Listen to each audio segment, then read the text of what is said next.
Assalamualaikum warahmatullahi wabarakatuh. Perkenalkan, nama saya Firda dari MN22H. Baik, di sini saya akan mempresentasikan perlindungan upah dan hak karyawan. Baik, perlindungan upah dan kesejahteraan karyawan. Perlindungan upah dan kesejahteraan karyawan berbagai pondasi utama stabil ekonomi dan sosial. Jadi, salah satu pondasi dari kestabilan ekonomi dan sosial. Nah, di sini ada landasan hukum, tujuan, serta peran berbagai pihak dalam mewujudkan sistem ketenagakerjaan yang adil dan berkelanjutan di Indonesia. Selanjutnya ada pengertian perlindungan hukum. Perlindungan hukum adalah adanya upaya melindungi kepentingan seseorang secara mengalokasikan satu hak asasi manusia, kekuasaan kepadanya untuk bertindak dalam rangka kepentingan tersebut dalam hukum.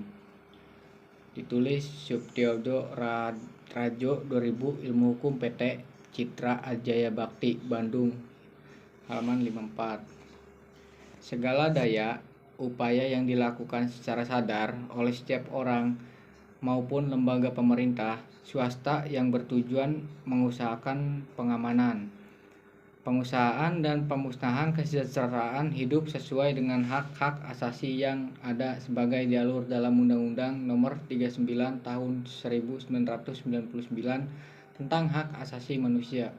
Konsep di mana hukum dapat memberikan suatu keadilan, ketertiban, kepastian, kemanfaatan, dan kedamaian.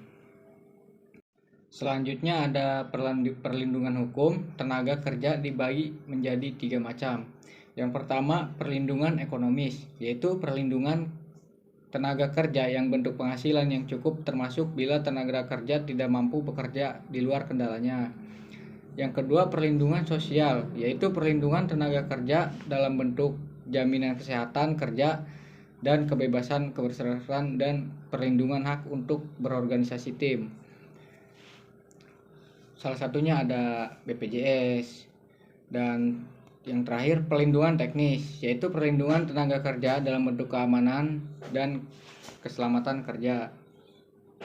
Lingkup perlindungan hukum tenaga kerja menurut Undang-Undang tanggal 13 tahun 2003, perlindungan atas hak-hak dasar pekerja atau buruh untuk berunding dengan pengusaha, perlindungan keselamatan dan kesehatan kerja, perlindungan khusus bagi pekerja atau buruh perempuan, anak, dan penyandang cacat.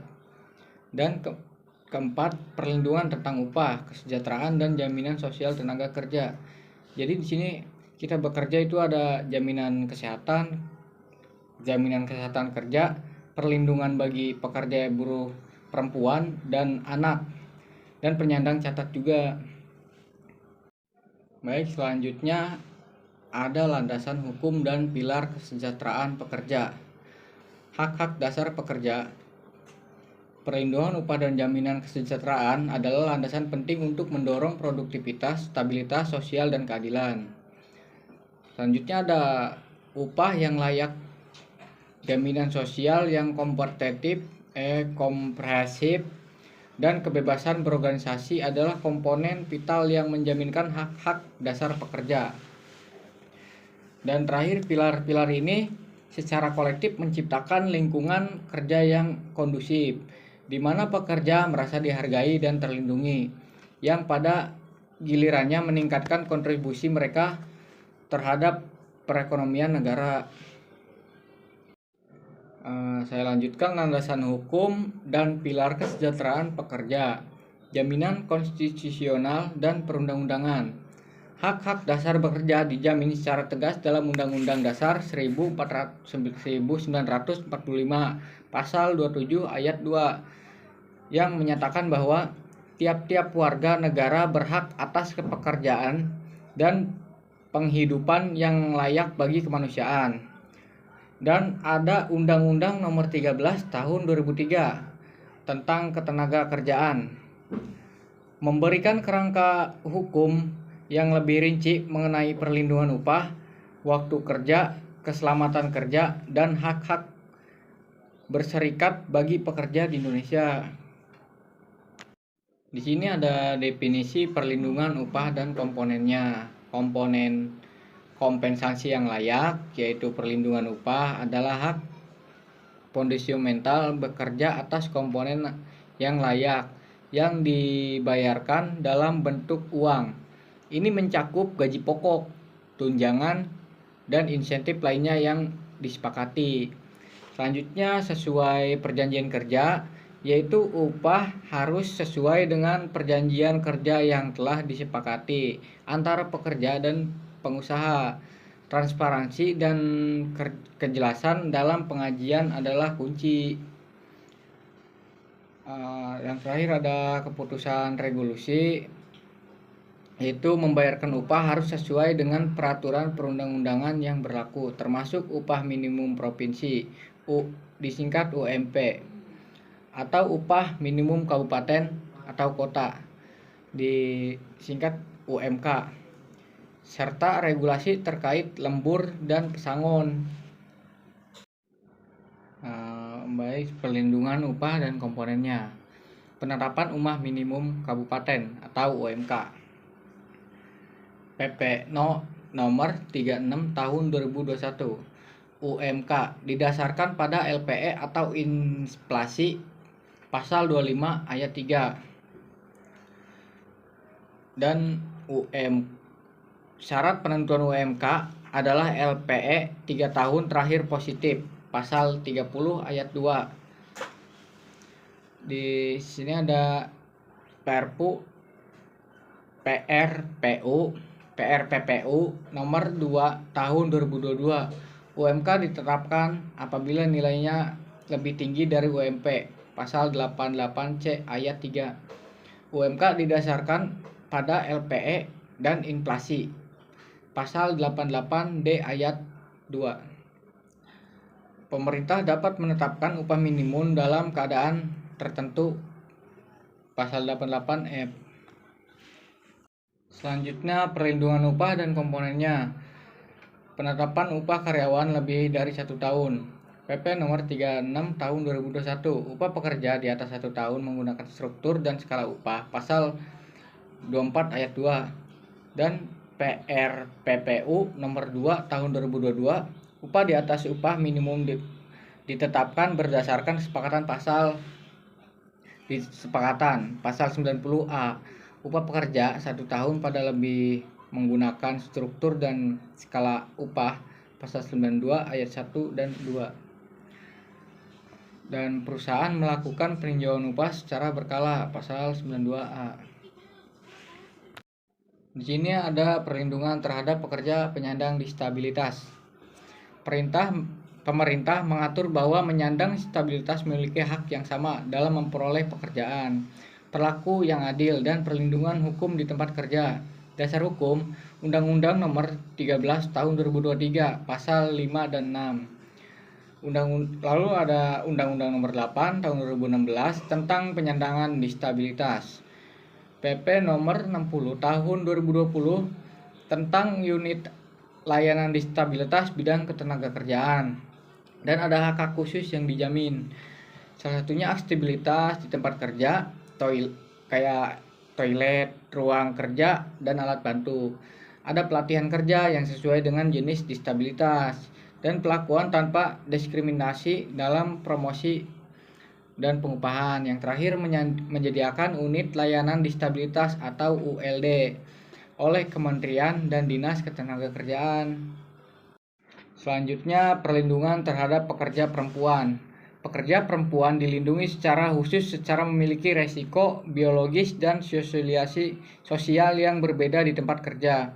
Perlindungan difokuskan pada jam kerja malam, hak istirahat haid dan hamil, serta perlakuan diskriminatif.